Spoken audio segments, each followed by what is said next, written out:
Many parents take for granted their child's ability to communicate.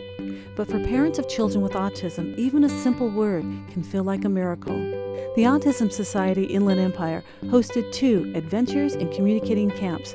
Speech pathologists and other experts attended the communication camp, working with about 25 children and their families. The therapists brought iPads and simple erase boards to facilitate the learning process and teach new ways of communicating.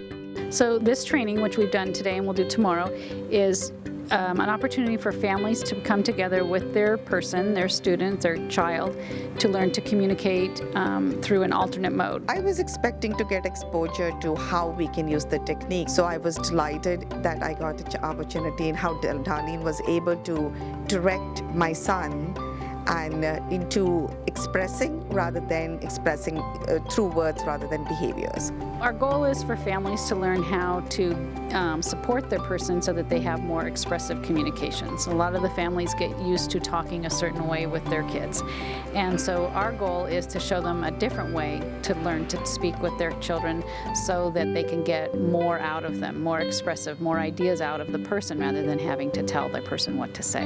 AAC training can be beneficial for the entire family. It was a great experience. I think the training opened up opportunities for him to communicate with the technologies that they have, the iPad, and he said things that I would never have imagined that he even knows. Well, what ends up happening is a lot of times families are surprised that they didn't think that their person understood the question, because they're used to asking it the same way all the time. So it's really nice when you get to see a mom or a dad say, "Oh, I didn't know he knew that," or "I didn't know he could do that." And that when that moment happens, then you can start teaching the parents to be a different kind of communication partner.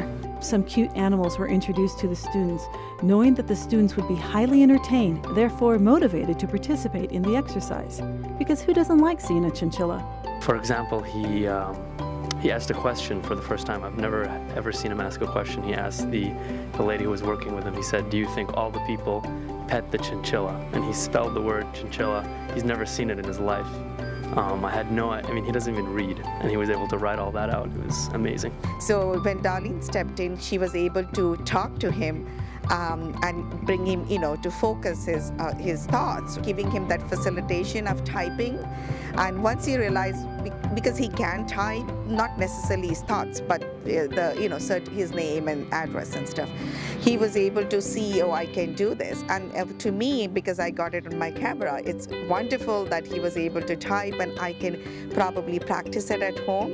And that's exactly what we want, because some of the things he said is not something he can express. He said, control. Darlene told him, you need to not allow the situation to overwhelm you. You need to learn to take control yourself. So what do you need? He said, I need more practice controlling. I mean, this is amazing. To a parent of a child with autism, it really is amazing to hear your child's thoughts. Many of the participants had very limited language ability. He's never really ever asked me a question. He only answers or comments on things. So he's never asked a question before.